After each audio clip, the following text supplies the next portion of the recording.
Dr. Joe Marsala. You're a PhD in psychology. No, philosophy. In philosophy. Yes. And you've studied the Mayans and the Mayan culture for a number of years. Yeah. What's your latest work? My latest work is a piece that we're calling, it started off being called The Sixfold Path, aligning with the 2012 transition. And that working title, we just finished shooting a documentary, and the working title right now is The Sixfold Path, A Life of Living Each Moment is New. And the work is based on the human need that we seem to have for creating traumatic events on the planet and in our lives, and what they serve and how they serve. And then the man-made structures, the superimposed structures, the memes, the dogmas, the unquestioned beliefs that tend to take us away from the truth of who and what we are, and take us away from the, if you will, the unification principle, the fact that we are one. You know, what are the things, what are the unquestioned beliefs that actually generate and sustain and feed the separation consciousness? And so the Sixfold Path is all about that, and it aligns truly with what the Mayans and many other cultures have been saying, even beyond the Mayans. And we seem to be in a major transition right now, and so I address what I believe through my observations that transition is. So you have studied the Mayan calendars. Yeah. And the long count calendar, of course, is the one that's drawing all the media right now, Right. with its prophecies at the end on December the 21st at right. 11 a.m. Yeah. What are your feelings about that particular moment of transition? Do you actually believe there will be a noticeable transition of any type? First of all, my opinion of the Mayan calendar is that it's not a marker in time at all. It is a marker in the evolution of consciousness. And that our superimposition of dates and times and all of that is just our way to try and organize, you know, information. It has nothing to do with the truth and the reality, because if you look at the Mayan calendar and you see the shortening of cycles and the shortening of cycles, and you look at the paleontological record that we have, you can see that certain transitions occurred during various days, various nights, various days, various nights, and then you go up to the next level, and that same transition took place in the evolution of our consciousness, but in a shorter period of time, and shorter period of time, shorter period of time, shorter period of time, to where it appears, if we were to superimpose time on it, that a generation now, which used to be 20 years, you know, takes only 20 days. And so that every day is like a year in the evolution of consciousness, and so this quickening that we're experiencing, you know, has to do with a exponential, almost Fibonacci scale, if you will, scaling of the resonant frequency of all humans, you know. And it seems to me, in my study of sociology, I dabble in all the sciences, and it seems to me that what I've watched in the history of the development of human consciousness is that there seems to be groupings of enemies, if you will, right? You know, and it's we're going against the Germans, or now we're going against the Iranians and the Iraqis, and we're going again, and then it's just like pulling the human resources to have this enemy, if you will. And that one of the beauties of what's happening, even with what I believe to be just kind of manufactured fears and everything around all of this that's happening with the Mayan calendar, is the unification of having a unified reality that is beyond human consciousness, that is a unifying principle to bring all people together, that we are subject to laws that are beyond what we create. You know, whether they're astrological in the sense of things happening with our sun and the higher coronal mass ejections that are occurring, and, you know, India, 300 million people without electricity because of an EMP pulse from a coronal mass injection just last week. You know, these things are beyond our control, you know, and then they talk about meeting the neighbors, you know, quote unquote aliens, or whatever you want to call it.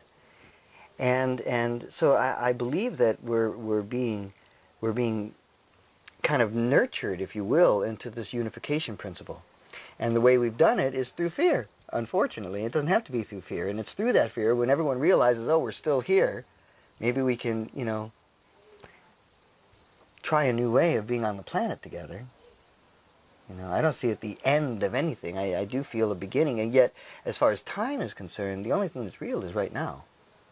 The past and the future are inevitable, but the only place our lives are occurring is right now. It's not like this thing is going to happen on that date. We've created that so that we have some marker, so we can measure something, so it has some meaning. But the transition is occurring right now on the planet, continuously. So you're talking about the fear. You're talking about being unified because of an emotion, a heavy emotion such as fear. And you're also talking about man being warriors, as were the Mayans to a degree that's almost brutal. And they also had this belief in the underworld, which was based on a total fear, and it was so important to them. And they looked, my opinion, my studies show, they looked to the heavens because they didn't know much about the cosmos. They didn't have the understanding that we have today. And so they rather created their gods for a lack of scientific knowledge. Rather, they were searching for a spiritual answer to what they didn't know. Yeah. Now, how could they be so good and so right with their astronomical and mathematical calculation and yet be so wrong? Well, I can't say right or wrong. I mean, it's all been part of the equilibration and evolution of our species. It's Homo sapiens, right? When we transferred from being Cro-Magnon man to Homo sapiens, we got a new brain part. Okay, Homo sapiens got a brain part, Cro-Magnon man didn't. Because Cro-Magnon man didn't, he was still part of the food chain, and because Homo sapien did, they were able to remove ourselves from the food chain and then ultimately put ourselves on top of the food chain, if you will. And it's called the prefrontal lobe. Okay, the prefrontal cortex, prefrontal lobe came right at that point, that juncture. Now, it was absolutely necessary because its job, okay, the prefrontal lobe's job was to be a life simulator. In other words, it can predict the future. It can take what's happening here and compare it to data that's now able, that's been stored, and then put two and two together and say, when saber-toothed tiger walks like this and comes this way, I'm going to be eaten. And so then when they would see that behavior, they would then be able to alter their behavior so as not to be eaten. Now, this was great. I mean, without this, we would not be here as we are. It was a wonderful brain part, and then it led us to, being able to learn to live in caves, to stay warm, and build weapons, and agriculture, and everything to it. But what has happened is that the primordial survival adversaries, the primordial adversaries that we had no longer exist. We pushed them out of existence. But this brain part needs to justify its existence. It still needs to protect you from something. So because it didn't have real-world adversaries, I submit it generated illusory adversaries, made them up, the devil. On and on, the Russians, the Jews, and on. Now, still, this prefrontal lobe is running amok, and what it's focused on, it's fear, because its job is to protect you, right? And so now it's trying to protect you from this 2012 collapse of time and the end of the world and all this other kind of stuff, and it's just all fantasized events appearing real. Fear, fantasized events appearing, it's just all totally manufactured, because the only thing that's real is right now. So, if there's anything that I see happening, you say, well, how could they be so right and so wrong? Is that everything is held in the universe, at least in the physical universe that we are aware of, in perfect balance. You have something, and then you have the perfect inverse mirror reversal of that. Everything is in balance. And so that great fear, that entire thing that is happening on a cellular level on so many beings, whether they want to think about it or not, it is in the vibration of the planet. There is an inverse mirror reversal of the beauty and the joy and the magnificence. And I believe that it's been absolutely critical for us to reach this critical, horrible, everything that's happening on the planet. Just reading in the paper today, millions of fish dying in Illinois because the water's too hot.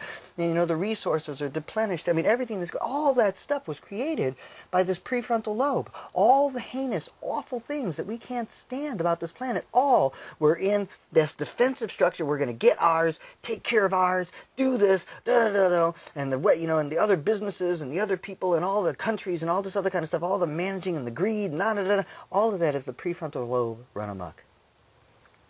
And what I'm witnessing as I travel you know, and I lecture continuously and going to festivals and meeting hundreds of thousands of people, you know, is that we're at a place where we're beginning to no longer identify with that piece of hardware that's in our biocomputer. The frontal lobe. The frontal lobe. And we're beginning to realize that it actually needs to become our servant as opposed to our master. And that we are learning to repurpose its function. And to identify the moment it's creating separation consciousness, to install new software. This is what I do. I mean, I travel the world and I teach how to do this, how to recognize when the prefrontal lobe is taking over and in control and putting you in a defensive stance and creating separateness and all this other kind of stuff. And being able to teach someone experientially how to separate from that and then come from the heart and see the unification. Because the unification is there. It always is. We're one. And the only thing that creates that separation is our mind. But all of this, all of the evolutionary process, all of the contrast that we've been seeing, all of it is absolutely necessary. Wow. Absolutely necessary. We know that the Mayans had this seriously dark side about them. Yeah. I know, I don't like thinking about it. You know, 'cause I want to put them on everybody. Nobody wants to, right? Everyone wants to put them up on this pedestal and say, oh, the Mayans, the Mayans. But it's like, hey, man, I mean, I know, they're incredibly... Whoever wins the game gets to get their head decapitated. Woo, yay! Did you know that they kept a Mayan king in one of the Mayan city-states? They kept him for 9 years alive so they could torture him every day. Yeah. I mean, that's insane. Yeah. Maybe you could comment on the potential of human achievement under our present thought systems as compared to those of the Mayans. In other words, you said that... there's no question. Yeah. We have advanced as a species. So we're so far beyond where they were.